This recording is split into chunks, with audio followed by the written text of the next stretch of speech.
kalian temukan di zaman itu serentak. Idza zaharatil qainat, ini yang pertama. Wal ma'azif, ini yang kedua. Wasyuribatil khumur, ini yang ketiga. Apabila umatku di mana-mana sudah banyak bermunculan biduanita, penyanyi-penyanyi wanita di mana-mana. Kedua, wal ma'azif, apabila music, alat-alat music sudah disenangi, dicintai, disukai oleh umatku di mana-mana. Di mana-mana. Bahkan Arab Saudi yang dulu paling terkenal, tertutup dalam masalah ini sejak 2 tahun belakangan. Ketika Arab Saudi dipegang oleh Muhammad bin Salman, Arab Saudi sudah menjadi negara liberal. Dan kita sudah dengar, di mana-mana di kota-kota besar di Arab Saudi sudah sering diadakan konser-konser.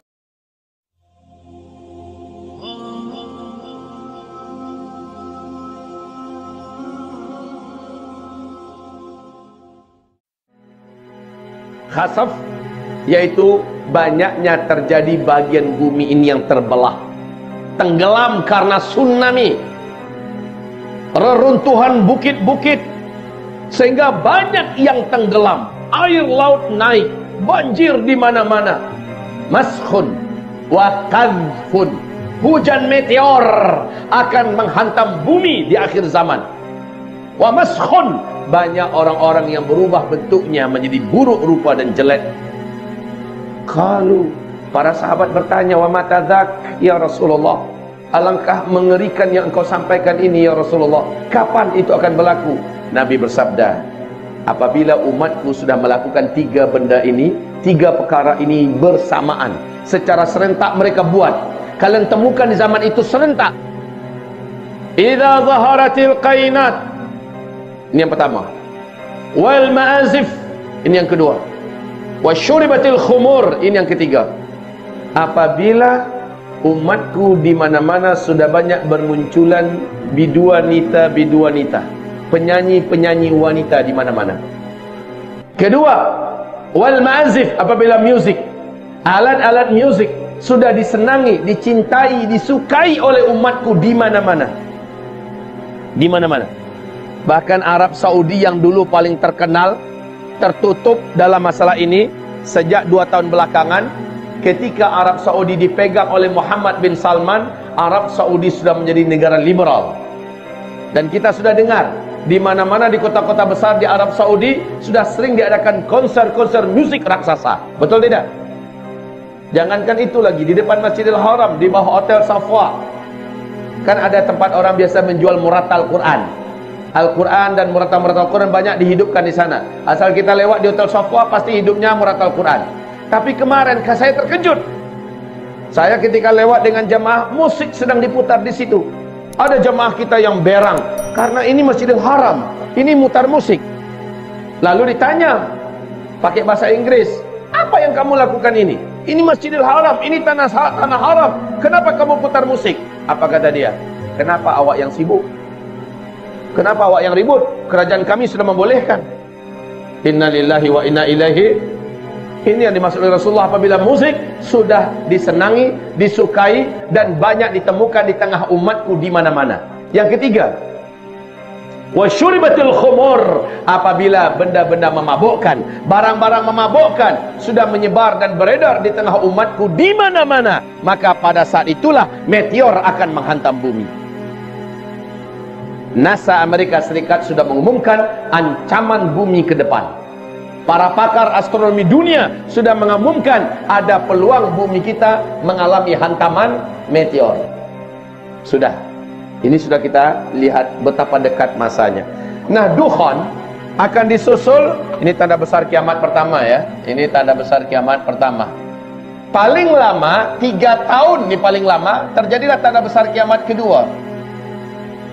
Tanda besar kiamat yang kedua,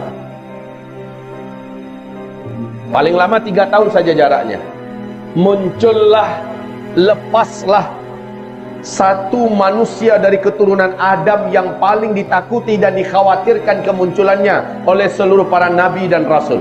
Manusia ini kelak akan menyebut dirinya adalah Tuhan, dan dia diberi oleh Allah kemampuan di mana hanya Allah yang mampu melakukannya. Dia memiliki kekuatan sihir yang paling sempurna. Seluruh setan satu muka bumi akan tunduk kepadanya. Seluruh jin-jin penjahat akan berpihak kepadanya. Seluruh ahli-ahli sihir satu muka bumi sujud menyembahnya. 2/3 penduduk bumi nanti akan menyembahnya, menjadikannya Tuhan. Dialah Dajjal. Ini tanda besar kiamat yang kedua. Tidak ada yang mampu melawan Dajjal. Tidak ada. Bahkan Imam Mahdi pun dikepung oleh Dajjal. Siapa Imam Mahdi? Imam Mahdi ini yang nanti akan memimpin fase kelima. Imam Mahdi kemunculannya pasca atau setelah Dukhan. Di sini Al-Mahdi. Al-Mahdi ini keturunan kandung Rasulullah SAW, yang nanti akan lahir di Madinah Al-Munawwarah, kecil di Madinah Al-Munawwarah, remajanya di Madinah Al-Munawwarah, dewasanya di Madinah Al-Munawwarah, hidup di lingkungan ilmu dan ahli ilmu, sangat soleh dan sangat taat, ilmunya banyak. Al-Mahdi ini keturunan kandung Rasulullah dari Hasan bin Ali, ya. Akan tetapi ini kita tidak membahas Al-Mahdi malam ini, sebagaimana kita juga tidak membahas Dajjal. Kita hanya menyebutkan selintas, ya. Oke, kaum muslimin. Halo. Jadi Imam Mahdi pun tak kuasa nak menghadapi Dajjal, padahal Imam Mahdi sudah menaklukkan seluruh kota-kota dan negara-negara di muka bumi ini. Imam Mahdi sudah mempersatukan umat Islam satu muka bumi, tapi Dajjal mengepungnya dan Dajjal siap untuk membunuhnya. Ketika itu barulah Allah turunkan anti Dajjal, yang mampu menghabisi Dajjal, yang mampu membunuh Dajjal adalah tanda besar kiamat yang ketiga. Dialah Isa alaihi salam.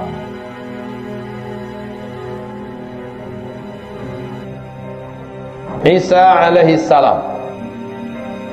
Jarak dari antara Dajjal dengan Nabi Isa hanya 1 tahun 2 bulan 2 minggu sahaja.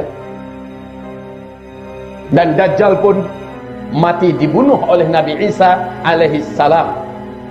Imam Mahdi bergabung dengan Nabi Isa alaihi salam. Setelah itu seluruh Yahudi di muka bumi diberantas, dihabisi. Dan beberapa bulan kemudian terjadilah tanda besar kiamat yang keempat, dan ini sekaligus penutup fasa keempat. Apa itu? Yaitu yang Allah ceritakan dalam surat Al-Kahfi ayat 94 sampai 100. Ya'juj dan Ma'juj, ya. Inilah dia bangsa yang paling jahat, paling brutal, yang akan membunuh siapapun yang manusia yang mereka jumpai. Jumlah mereka, kata Rasulullah, dalam 1000 orang manusia ketika itu 999-nya adalah Ya'juj dan Ma'juj. Cuma satu yang kita. Maka tidak ada satupun manusia di bumi boleh melawan Ya'juj dan Ma'juj. Bahkan Nabi Isa pun dengan Imam Mahdi beserta orang-orang beriman disuruh oleh Allah lari dan bersembunyi dari Ya'juj dan Ma'juj. Singkatnya, Ya'juj dan Ma'juj langsung Allah yang akan musnahkan dengan kekuasaan Allah. Lalu bumi kembali menjadi aman dan tenang. Imam Mahdi menjadi khalifah pada fasa kelima. Inilah dia masa-masa aman. Masa-masa aman. Tidak ada satupun manusia di muka bumi berperang. Tidak ada bencana-bencana alam di mana-mana. Bahkan seluruh hewan buas dibuat jinak oleh Allah. Seluruh binatang-binatang berbisa diangkat bisanya oleh Allah. Seluruh manusia makmur sejahtera. Tidak ada yang miskin. Tidak ada satupun orang-orang miskin di muka bumi. Bahkan kata Rasulullah SAW, hidup di dunia bagaikan hidup di dalam surga. Senang betul. Masa-masa aman. Inilah dia janji Allah, tegaknya kembali khilafah Islamiyah memimpin seluruh dunia dengan konsep kenabian. Nah, pada masa ini akan terjadi 3 tanda besar kiamat. Tanda besar kiamat yang kelima Matahari terbit dari sebelah barat. Saya singkat saja MTB. Matahari terbit dari sebelah barat. Hanya satu kali saja terbitnya. Setelah sebelumnya bumi gelap gulita selama 3 malam berturut-turut.